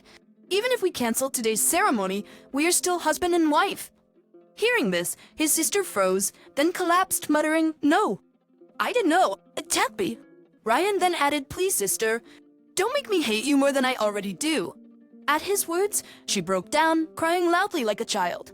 Amid rain, while his sister continued crying, Ryan escorted her out of the room, and I hurriedly finished my makeup and put on the spare dress. By then, my family and Ryan's father had arrived at the venue. Hendrik also showed up saying, she really did it. I wondered why he hadn't stopped her if he saw it coming, but then again, he was part of the scheme, so of course he wouldn't. Well, nobody could have stopped her anyway. After handing over Layla, who kept crying, to Hendrik, and I explained the situation to our parents. Everyone was a bit panicked, but since we were calm, we all agreed, let's just get through today's wedding and reception. Throughout the wedding, his sister continued to cry, and during the reception, she kept a handkerchief to her eyes. Admitting to those unaware of the situation, it seemed like she was just sad about her brother getting married.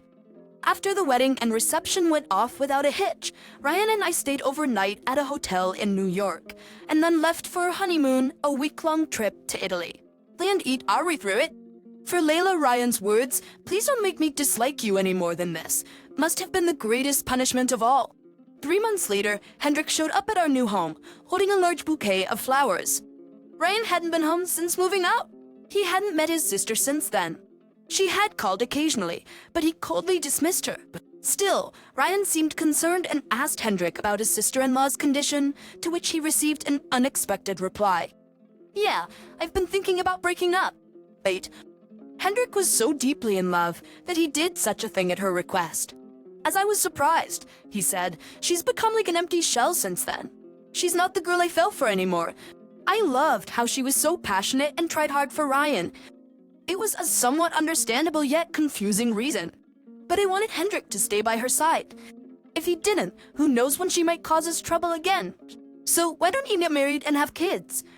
If a boy who looks like Ryan is born, she'll probably get obsessed and try hard again. I admit I can be quite a nasty woman. Totally calculating, but I absolutely want to protect my current life. Because right now, I'm pregnant. And if the child born resembles Ryan, I can't shake off this anxiety." Hendrik, surprisingly upbeat, responded to my rash suggestion. "Oh, I hadn't thought of that. I've never considered marriage before, but I'll think about it. Thanks." And just like that, a month later, they registered their marriage. His enthusiasm and decisiveness were extraordinary. The boy who came to Ryan and me looked just like me. Maybe Layla won't pay him any mind, I thought. I never liked kids much, but my own child is exceptionally cute. Now I can somewhat understand why his sister was so fixated on Ryan. "Emily, don't become like my sister," Ryan said with a slightly sad and complex expression. As for his sister and her husband, they quickly got pregnant and had a baby as planned. The baby, born to a stunningly beautiful couple, Hendrik and Leela, wasn't a boy resembling Ryan, but a precious little girl. Unexpectedly, it was Hendrik who became utterly smitten with his daughter. He sends us pictures of her growing cuter by the day without us asking. Bester little angel, who just turned 1, is becoming more adorable. In contrast, our mischievous 2-year-old son is like a little monster, but that's what makes him so lovable. Hendrik often says things like, "I'm never letting her get married. If she gets a boyfriend, I'll do whatever it takes to drive him away." In a way, they're a couple cut from the same cloth. So it seems like they constantly argue about their daughter, but frankly, it's none of my business. I do wonder why all the photos he sends are only of his daughter and not a family portrait. But again, that's not my concern. Because in 2 months, I'm due to give birth to twins. And with a mischievous little monster already taking up so much of my time, I can't afford to worry about other families. We rented a spacious living room and installed a training machine, but now Ryan is the only one using it. I plan to use it to get rid of my post-pregnancy weight, but I often find it covered with laundry. Just running around with kids requires strength and stamina. I'm glad I've been working out. If we have more kids, it might be dangerous. We should put away the machine and go to the gym together.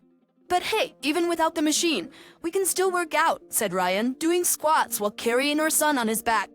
I love Ryan for saying things like that. So I'm pretty sure I won't become like his sister. I want our children to experience the happiness of living with a wonderful partner, just like me. My name is Katazanali and Petirs Kusasitmimin. I remarried when my husband's son was 16 years old. Yes, my husband was a divorced man with a child. Since I am unable to have children, I was happy to have a son. And for the past 12 years, I have raised him desperately as my own child. That son, Austin, said he was getting married and brought his girlfriend home. I'm thinking of marrying this person, he said. She had an innocent look, and I thought she would make a good wife for Austin. I was moved to tears of joy. However, my son then said, I'm going to live with my fiancé's family. Being an only child, I had assumed he would live with us after getting married. So, this was quite a shock. Actually, are us living together? Why not? He asked. There's no problem with me living with my fiancé's family, right? That was certainly true. We have a house, but it's just a regular mass-produced home. There's nothing special to inherit.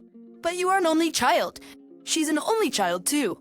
And though her family has nothing to inherit, her family has a distinguished lineage. It makes more sense for me to live with them. Yes, our family has been running a traditional sweet shop for generations. My father is the president of the company. I see. In that case, it's understandable for you to live with them. And Dad, you have this person, Austin said, pointing at me. Hearing this, my son's fiancé didn't get angry or say anything like, what a thing to say to your own parents. Instead, she just laughed mockingly. It's okay, this person is just a stepmother. To ask a mother? I asked, confused. Yes, my father's second wife. Really? A second marriage? That's problematic. Is problematic? Yeah. Did you lose your wife? No, we divorced. That's even worse. My parents are very conservative and don't accept divorce. They think that remarriage indicates an immoral person. If they know about it, they might not approve of our marriage. Well, it's the truth. Then, let's just say your wife passed away. Are you kidding? You raised Austin alone after your wife's death. My parents would respect that and would be even more impressed with how well you raised Austin. But what about this person? Remarriage is also frowned upon. My parents believe in only one marriage for life. If they learn about a second marriage, they won't approve of our marriage. Well, then she doesn't need to come to the family meeting. Wait. I see. Well, we have to compromise. After all, her family is well established and prestigious. We can't argue against that. This is so sad. My husband was over the moon, knowing that my son, Austin's fiancé, came from a prestigious family. He suggested that it would be best if I, as his stepmother, didn't attend the wedding. So, I guess you were definitely not attending the wedding. Right. I wouldn't say, Obak, I wouldn't want the engagement called off because of you. I've been looking forward to my son's wedding after raising him for all these years. It can't be helped. It's for the sake of our son. You can just look at the pictures later. How could you? What will we do after the wedding when we see each other? Just say you're a housekeeper. Exactly. It's not like I need you around. Plus, we'll avoid any mother-in-law and daughter-in-law conflicts. I wouldn't do such a thing. You never know. Maybe we should just divorce, you know. Divorce? Yeah. If we're divorced, the lie becomes the truth.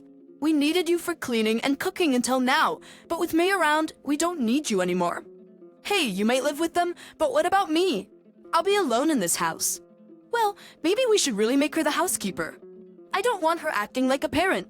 That's true. That's just... How can you say such things?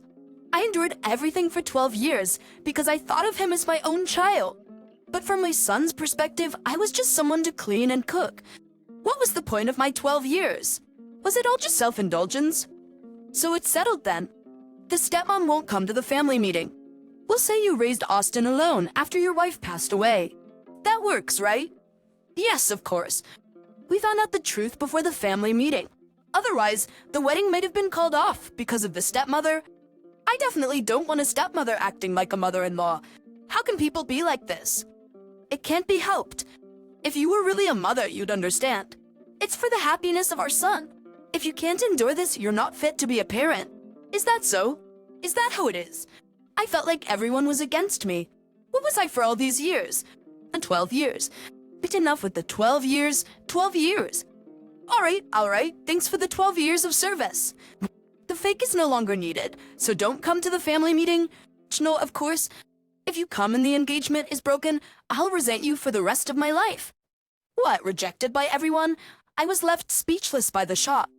On the day of the family meeting, it was a dinner at a fancy restaurant. Been told not to participate, I watched the proceedings from a distance. So, your wife passed away early, and you raised your child alone. That must have been tough. As planned, my husband was playing the role of a grieving widower whose wife had passed away before him. Yes, well, there were various things, but he managed to grow up somehow. Is that so? As the conversation about my husband, being a hardworking man, continued, a gaudy woman, resembling a bar owner, approached the table. Austin, long time no see. You've grown so big and respectable.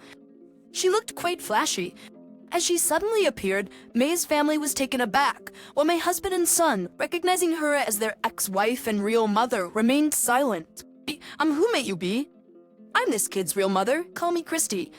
With that, Christy took a seat and called over a waiter. Hey, add another place here. The waiter brought the food. The food here is really good. Nice choice of restaurant, as expected. What is this all about? I heard today was my son's family meeting. Since a stepmother wouldn't do, his real mother, came? Stepmother? What do you mean? My husband and Austin shrank, unable to speak. Christy took over the conversation. No, this must be some mistake. You're at the wrong table. This is extremely rude. Please leave at once. What are you trying to act all important for? I won't let you forget your ex-wife. I don't know you. I'm his ex-wife and this child's mother. I wanted to take him with me, but his parents were so insistent. They said to leave the child, so I left him crying. It was tough. Oh, but the divorce wasn't because of a mother-in-law issue. By the way, we were told that his mother had passed away. Yes, my wife passed away. That's right.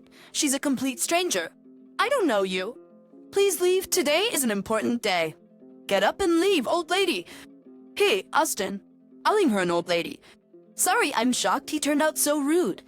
Are you really his mother? Of course. Then, about her being dead? It's all pretense. They probably thought it sounded better than admitting to a divorce. How ridiculous. That's the kind of ridiculous thing they would do. By the way, did you cure your gambling addiction? Christy turned to my husband and asked. In fact, he had a severe gambling addiction. I didn't know that until we got married. But since we were married and had a child, it wasn't easy to just leave. I stayed, even though life was hard and most of his earnings went to gambling. I kept going because my son called me Mom. You really had a terrible gambling addiction. Even though we were married, we couldn't eat because of your gambling. I thought we were gonna starve to death. Did it get better after marrying your current wife, or is it still going on? Don't talk about that here. When else should I ask? It's not like we'll see each other often. If we were, I'd wait for another time, but that's not happening. Christy continued, addressing May's astonished parents. The reason for our divorce was his gambling addiction. He had a terrible addiction. I married him without knowing. It was like marrying just to struggle.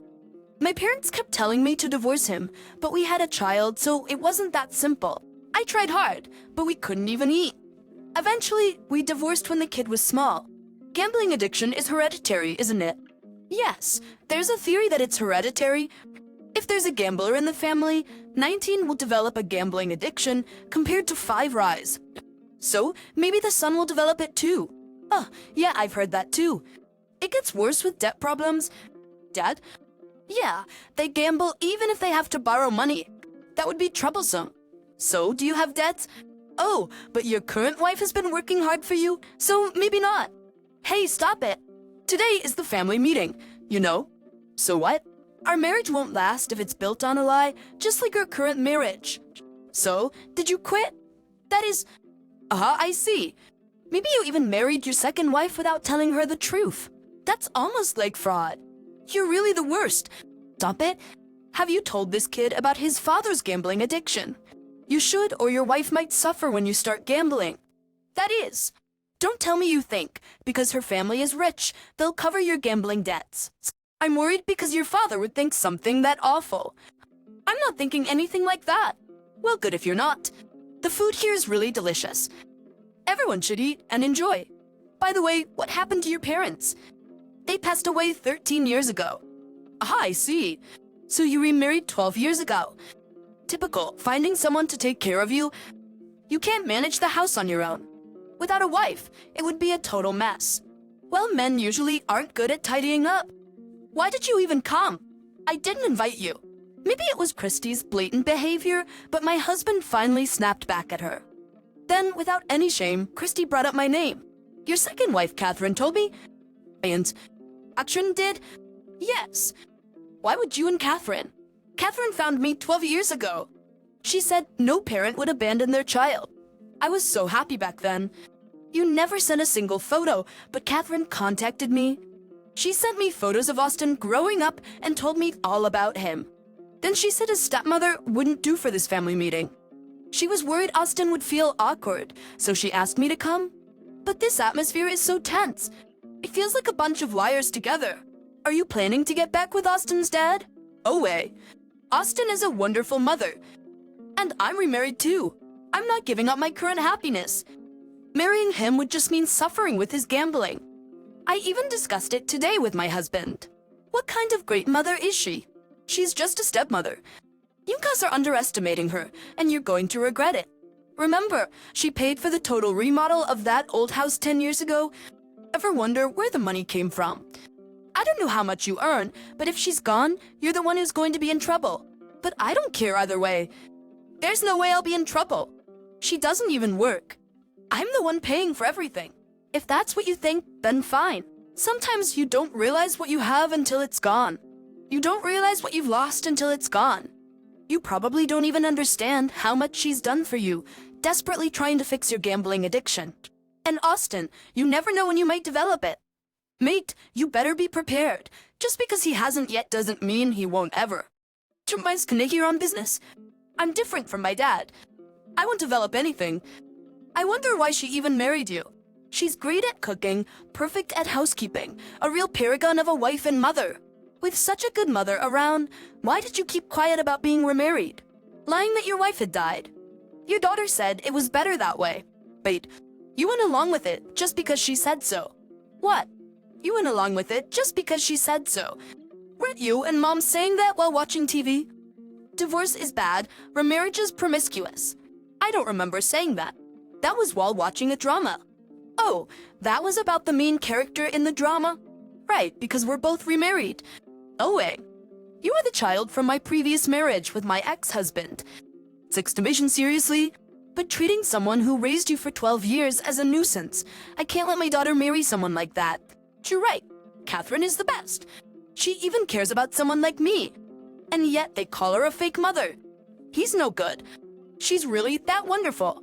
And of course, Christy then looked at me and gestured for me to come over. I approached the table, and my husband and son were shocked. But when are you here? Were you supposed to be at home?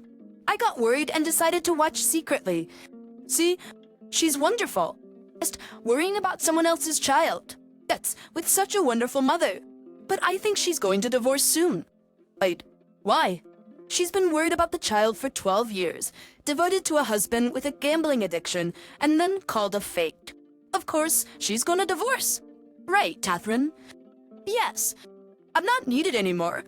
But I still worry about them. Don't worry. From now on, they can live on their own. They only thought of you as a housekeeper, so you don't need to care. You should live your own life. Okay. I don't mind you leaving, but I'm not paying you any alimony. Brinks, at the barist? Who do you think you are? I never expected you to pay. Besides, now I can support and even help Catherine. What do you mean? Back then, we were dirt poor, but now I'm remarried. And he's rich, the CEO of a major corporation. I'm not lying. Which company? ABC Corporation. Have you ever heard of it? ABC, isn't that a top name in the hotel industry? Yes, my husband is the CEO, so I can support Catherine no matter what. And I'm the vice president. Being the vice president of that company is a big deal. Maybe, but that's not important. So Catherine, if you ever need anything, just let me know. But not you guys. But Christy said that to my husband. Don't even ask for help. Be independent. Then Christy pulled out divorce papers. Strike while the iron is hot, right? Here's the divorce form. Sign it quickly. I'll witness it. You don't want to drag this out. Catherine is too kind. It's okay. I was planning to leave today anyway. I signed the divorce form. Now it's your turn. No need to think about it. You wanted to turn her into a housekeeper. After all, of course, I've no lingering feelings for such a woman.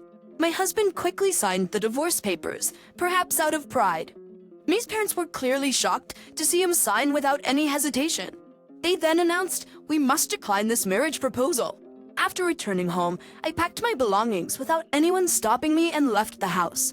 Al Christie was waiting outside and drove me to my new residence. I'm not sure if you'll like it, but I've arranged a new place for you. You can pay the rent when you're able to afford it. After all, it's our property. Later, my ex-husband and former son contacted me, angrily blaming me for the broken engagement. It's your fault the engagement was called off. If that marriage had gone through, I would have eventually become a president. I could have had an easy life. You ruined everything. Hire you or be quiet. Christie yelled as their voices came through the phone on speaker. Do you think you have the right to speak to her like that? She's the reason you could barely get by. Yet you called her a nuisance, and now a housekeeper. She asked me to replace her because she was worried about Austin. And you turn it into a complaint. Blaming others has its limits. Well, it's still her fault the engagement was called off. If she hadn't called you, everything would have been fine. You mean you would have kept May's parents deceived? If you really wanted to marry, it wouldn't have ended. It's because it wasn't genuine that it fell apart. Cool your heads, you idiots. But Christy hung up the phone. I agreed with Christy and wouldn't have been able to say it myself. Without her, I am grateful for her support. I ended the day on a positive note. However, a month later, they contacted me again. Is Christy there? No, she's not. Well, there was a relieved tone in my ex-husband's voice. The full remodel fee hasn't been paid? Is that so? Just paid then. I'm no longer involved, so please don't contact me about it. Can I afford it with my salary? If you quit gambling, maybe? That's impossible. You know that as well as I do. Yes, but it's no longer my concern. How did you manage before? I supplemented it with my income. In fact, I paid for the rimmel and living expenses. What can that be? You aren't working. You just didn't know, but I was working too. What were you doing? I was doing handmade crafts. All your income went to gambling. So without you, I can't manage. You could if you stopped gambling. I can't stop, as I've told you. So, you have no intention to overcome your gambling addiction. I want to, but it's impossible. I can't go a day without it. Given his repeated insistence that it's impossible, and despite claiming he wants to change, it seemed clear he had no real intention to do so. You have to try your best. But anyway, it's no longer my concern. How much debt is left? Well, it will be cleared in about 17 years. 17 years? That's impossible. Please help me. I don't have that kind of money. Please send me some. I'm a stranger now, and wasn't I just a fake mother to your son? I can't help you. You need to handle it yourself. Please, I'm begging you. I can't even afford food. My ex-husband was pleading, trying to extract money from me. But after that phone call, Christy and I agreed that being firm was the best way to help him. If I coddled him, he would never change. I firmly cut off my ex-husband's pleading and ended the call. 6 months later, I heard that my ex-husband, who somehow managed to maintain his lifestyle, ultimately couldn't stop gambling and had to let go of the house. Austin, seeing his father so consumed by gambling, developed a gambling addiction himself. The two of them got deeply hooked on gambling, frequently visiting casinos, ostensibly to increase their living expenses. This only worsened my ex-husband's gambling addiction, and he finally quit his job. Consequently, they couldn't even afford the basic living expenses. Despite living in a cheap apartment, their inability to pay rent due to gambling led them to become homeless, resorting to hotels. Soon, they couldn't even afford the hotel fees. Unable to afford the hotel fees, they ended up borrowing money from loan sharks to continue gambling and chasing the dream of a big win. However, as their debts grew out of control, they tried to contact me again. Anticipating this, I had changed my phone number so they couldn't reach me. In desperation, they contacted Christy, but they had no chance of getting any money from her. But with the cold season approaching, they were found huddled together in a corner of a park, unable to even pay for the hotel fees. Meanwhile, I continued to work on my passion for handmade crafts. Thanks to my perseverance and Christy's support, I was able to pay my rent and eventually open my own store. My crafts began to attract more customers, and my store became very successful. Now, every day I create products filled with dreams for my many customers,